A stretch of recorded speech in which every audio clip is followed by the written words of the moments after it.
हरे कृष्णा। मनुष्य जीवन का परम लक्ष्य है आध्यात्मिक प्रगति। अगर इस भौतिक जीवन को प्राप्त करने के बाद परम उच्च लक्ष्य के विषय में नहीं सोचा तो ये मनुष्य जन्म निरर्थक बन जाता है। हमारे दूरदृष्टा ऋषि मुनियों ने बहुत सोच विचार कर हमारे लिए ऐसे नियम बनाए हैं जो मनुष्य को धीरे धीरे उच्च गति प्रदान कर सकते हैं।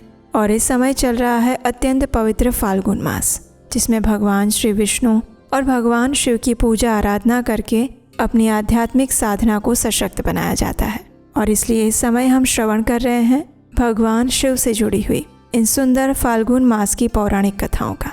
तो चलिए हमारी इस कथा यात्रा को आगे बढ़ाते हैं और सुनते हैं आज की कथा।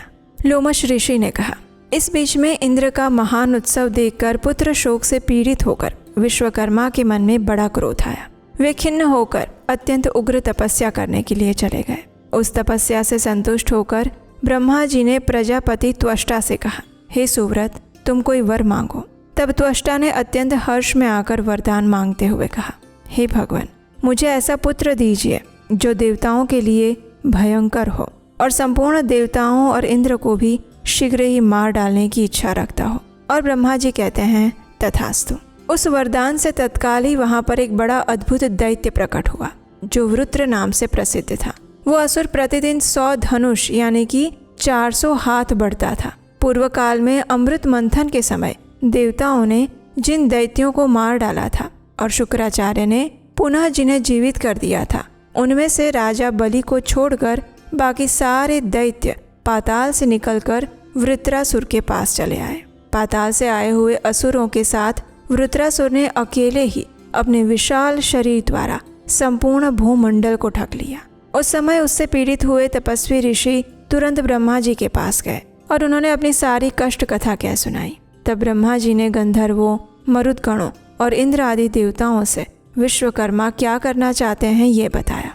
और फिर उनसे कहा, विश्वकर्मा ने बड़ी भारी तपस्या करके आप सब लोगों का वध करने के लिए अत्यंत तेजस्वी वृत्रासुर को उत्पन्न किया है। वो सभी दैत्यों का महान अधीश्वर बना हुआ है, इसलिए तुम लोग ऐसा प्रयत्न करो जिससे कि वो तुम्हारे द्वारा मारा जा सके। ब्रह्मा जी का ये वचन सुनकर इंद्र आदि देवताओं ने कहा, हे भगवान, जब हमारे ये इंद्र ब्रह्म हत्या से मुक्त होकर स्वर्ग के सिंहासन पर बिठाए गए, उस समय हम सब द्वारा एक ना करने योग्य कार्य हो गया। अब उस भूल के दुष्परिणाम से पार पाना हमारे लिए कठिन है। और ये भूल ये हुई थी कि हम अज्ञानियों ने अपने अनेक प्रकार के अस्त्र शस्त्र महर्षि दधीचि के आश्रम में रख दिए थे। उन शस्त्रों के बिना इस समय हम क्या कर सकते हैं। तत्पश्चात ब्रह्मा जी की आज्ञा से सभी देवता दधीचि के आश्रम पर गए और उनसे कहने लगे, हे देव, हमने पूर्व काल में जो अस्त्र शस्त्र यहाँ रखे थे वे सब हमें वापस दे दीजिए। ये सुनकर दधीचि ने हंसते हुए कहा, हे देवतागणों, आपके उन अस्त्रों को बहुत काल से यहाँ व्यर्थ रखा हुआ जानकर मैंने सबको पी लिया था। उनकी ये बात सुनकर देवता बहुत चिंतित हुए और फिर से ब्रह्मा जी के पास जाकर मुनि की कही हुई बातें सुनाने लगे। तब ब्रह्मा जी ने सबके अभिष्ट कार्य की सिद्धि के लिए देवताओं से कहा, तुम लोग दधीचि से उनकी हड्डियां ही मांग लो, मांगने पर वे देंगे और उसमें कोई संशय नहीं है। ब्रह्मा जी की बात सुनकर देवराज इंद्र ने कहा, वृत्रासुर नामक जो दैत्यराज है उसे विश्वकर्मा ने उत्पन्न किया है, इसलिए वो भी ब्राह्मण ही है। हालांकि वो निरंतर अत्यंत क्रूरतापूर्ण कर्म करने वाला है, लेकिन फिर भी ब्राह्मण होने के कारण मैं उसका वध कैसे कर सकता हूँ। इंद्र की बात सुनकर ब्रह्मा जी ने अर्थशास्त्र को प्रधानता देने वाली युक्ति से उन्हें समझाया और फिर उनसे कहा, देवराज, अगर कोई आतताई मारने की इच्छा से आ रहा हो तो वो तपस्वी ब्राह्मण ही क्यों ना हो, उसे अवश्य मार डालने की इच्छा करनी चाहिए और ऐसा करने से वो ब्रह्म हत्या का पाप नहीं लगता है। ब्रह्मा जी का ये वचन सुनकर देवराज इंद्र ने कहा, हे भगवान, दधीचि के वध से निश्चय ही मेरा पतन हो जाएगा। उस ब्राह्मण की हत्या से सभी तरह के महान पाप अपने को लगेंगे, इसलिए हमें ब्राह्मणों का अनादर नहीं करना चाहिए। परम धर्म अदृष्ट रूप है। विज्ञ पुरुष को उचित है कि वो श्रेष्ठ विधि के अनुसार मनोयोग पूर्वक उस धर्म का पालन करे। इंद्र के ऐसे निष्पृह वचन सुनकर ब्रह्मा जी कहते हैं, देवेंद्र, तुम अपनी बुद्धि के अनुसार बर्ताव करो और शीघ्र ही दधीचि के पास जाओ। कार्य की गुरुता को दृष्टि में रखकर दधीचि से उसकी हड्डियां मांग लो। ठीक है, ऐसा कहकर इंद्र ने ब्रह्मा जी की आज्ञा स्वीकार की और फिर गुरु बृहस्पति और सभी देवताओं के साथ दधीचि के मंगलमय आश्रम में गए। वो आश्रम अनेक प्रकार के जीव जंतुओं से संयुक्त था और पारस्परिक वैर भाव से रहित था। वहाँ बिल्ली और चूहे एक दूसरे को देखकर प्रसन्न होते थे। एक ही स्थान पर सिंह, हथिनिया, हाथी के बच्चे और हाथी परस्पर मिलकर रह रहे थे। ऐसी ऐसी अनेक आश्चर्य भरी बातें उस आश्रम पर थी। दधीची मुनि अपने उत्तम तेज से सूर्य अथवा दूसरे अग्निदेव की भांति प्रकाशित हो रहे थे। उनके साथ उनकी धर्म पत्नी सुवर्चा भी थी। जैसे सावित्री के साथ ब्रह्मा जी शोभा पाते हैं, उसी प्रकार वे मुनि श्रेष्ठ दधीची भी अपनी धर्म पत्नी के साथ सुशोभित थे। सभी देवताओं ने मुनि का दर्शन करके उन्हें प्रणाम किया और फिर उनसे कहा, हे मुने, हमें पहले से ही विदित है कि आप तीनों लोकों में सबसे बड़े दाता हैं। देवताओं की ये बात सुनकर मुनि श्रेष्ठ दधीची ने कहा, हे श्रेष्ठ देवगण, आप लोग जिस काम के लिए आए हैं उसे तुरंत बताइए। आपकी मांगी हुई वस्तु मैं अवश्य दूंगा।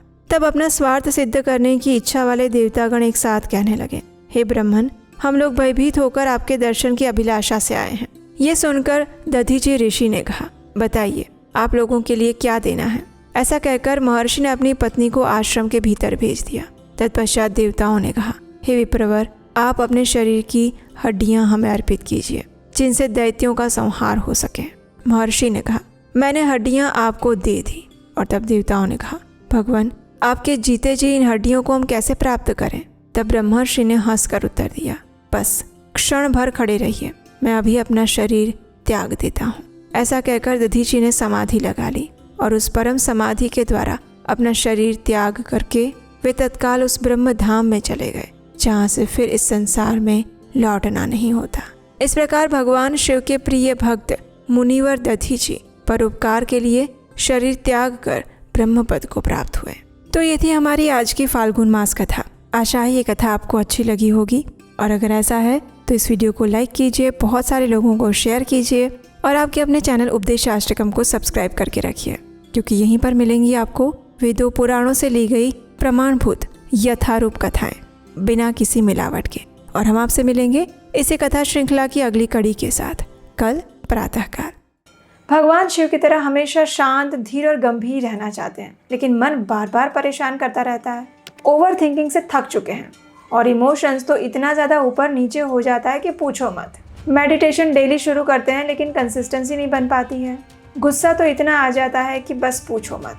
अगर इन सभी प्रॉब्लम से आप भी गुजर रहे हैं तो ये कोर्स आपके लिए है। इस शिवरात्रि पर हम आपके लिए लेकर आए हैं एक स्पेशली डिज़ाइन क्यूरेटेड कोर्स जिसका नाम है द शिवा कोड, जिसके अंदर हम भगवान शिव को तत्वतः जानने का प्रयास करेंगे। उसके अलावा भगवान शिव के जीवन से हम अपनी लाइफ में प्रैक्टिकली क्या सीख सकते हैं वो भी हम जानेंगे। मेडिटेशन को सरल कैसे बनाया जा सकता है, अपने इमोशंस को कैसे कंट्रोल किया जा सकता है, और भगवान शिव के पास टाइम से हमें क्या शिक्षाएं मिल रही हैं। और इस कोर्स के एंड में स्पेशल बोनस रहेगा शिवरात्रि के ऊपर में सब कुछ, और उसके अलावा 5 माइक्रो हैबिट्स जो आप अपने जीवन में भगवान शिव के जीवन से उतार सकते हैं। लिमिटेड टाइम ऑफर है, तो जल्दी से जाइए, नीचे डिस्क्रिप्शन बॉक्स में लिंक दिया गया है। इस शिवरात्रि भगवान शिव की वास्तविक पूजा करते हैं उन्हें जानने के बाद।